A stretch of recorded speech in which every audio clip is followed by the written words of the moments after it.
Os santos que comemoramos hoje, 7 jovens de Éfeso, têm uma história, no mínimo, interessante, mas também profunda. São 7 jovens do século IV, ainda da época da perseguição contra os cristãos. Eles não renunciaram a Cristo e foram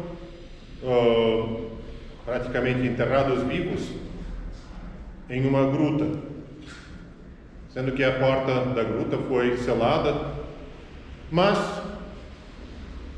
quando os soldados já haviam se afastado,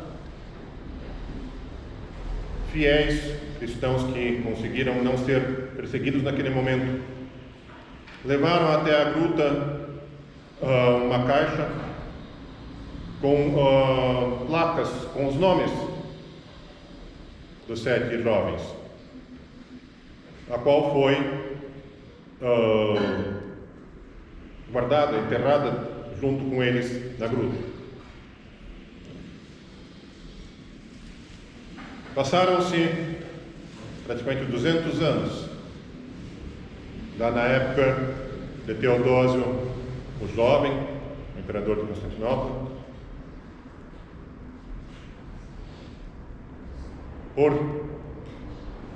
Pela graça de Deus, pela providência de Deus, aquela gruta se encontrava em terras onde o proprietário das terras estava fazendo algumas obras e a gruta foi aberta. E um dos jovens levantou e foi para a cidade. Os amigos mandaram: vai até a cidade, você tem algumas moedas ainda, daqui estamos vivos, vai, compra um pouco de pão. Quando ele chegou ao mercado, logo notaram que a roupa dele era diferente e que ele estava pagando pelo pão com moedas com mais de 200 anos. Foi preso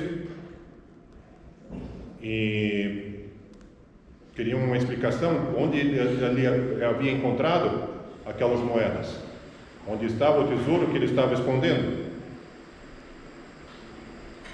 Mas ele não conseguia entender o que estava se passando, pois em todos os lugares havia cruzes, havia ícones, as pessoas falavam de Cristo abertamente.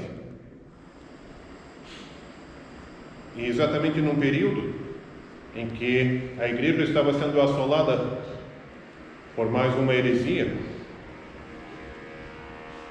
e esses hereges ensinavam que não havia a possibilidade da ressurreição do corpo, que ele se desintegraria após a morte. Portanto, a esperança da ressurreição, como se fala na Sagrada Escritura e nos ensinamentos dos Santos Padres, do corpo para a glória de Deus, seria impossível. Mas os jovens, esse jovem que foi para a cidade, levou o clero, os fiéis, até a gruta, onde os outros jovens já estavam em pé também. Foram feitos questionamentos, acharam-se as placas com os nomes deles e foram encontrados os relatos de que eles teriam sido martirizados há 200 anos atrás.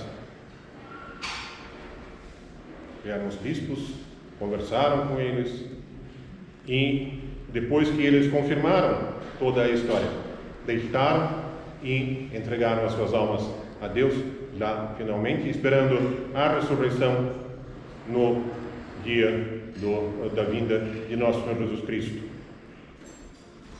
Portanto, quando nós veneramos as relíquias dos santos, quando nós damos o nosso respeito, trazemos o nosso respeito ao corpo dos nossos falecidos, nós não estamos simplesmente venerando algo material. Sim, é o corpo, mas o corpo que é o vaso sagrado do Espírito Santo. Portanto, quando nós não cuidamos do nosso corpo, maltratamos o nosso corpo de alguma maneira,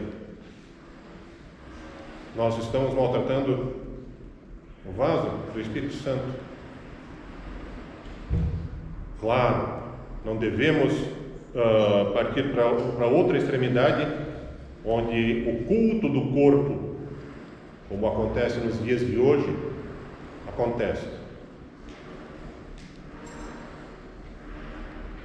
As pessoas cultuam muito nos dias de hoje toda a forma de manter o corpo jovem, bonito, forte, mas esquecem de que o corpo é algo passageiro. O que realmente vive é a alma que é a razão do corpo estar vivo. A partir do momento que a alma parte do corpo, o corpo deixa de viver.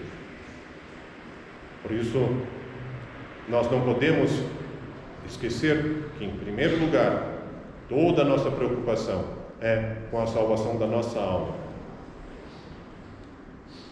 Se o corpo nos foi dado para a alma, é como um jumento, do qual a alma faz uso enquanto é necessário, enquanto ela está se preparando para a vida eterna, está se preparando para a apresentação diante de Cristo.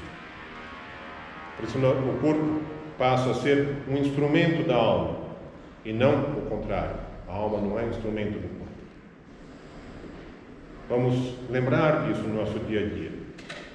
Isso se manifesta em tudo. A forma que nos alimentamos, a forma que nós deixamos de fazer algum esforço para Deus. Não posso, estou cansado, não vou à igreja. Não posso ir visitar um doente porque eu não tenho a capacidade, eu posso ficar doente também. São desculpas que nós procuramos para não cumprir com aquilo que Deus nos deixou, que Cristo falou: amai-vos uns aos outros. Então, o nosso esforço para com o nosso próximo não pode ser eliminado simplesmente com o nosso pensamento: eu não posso, não tenho força, não tenho saúde para isso. Temos. Com a graça de Deus, nós temos a possibilidade. Só precisamos dar um passo um pouco maior do que o nosso orgulho e a nossa falsa certeza que não temos a capacidade de cumprir com os mandamentos de Deus. Nós podemos, não com as nossas forças, mas com a força da misericórdia de Deus. Que Deus nos ajude.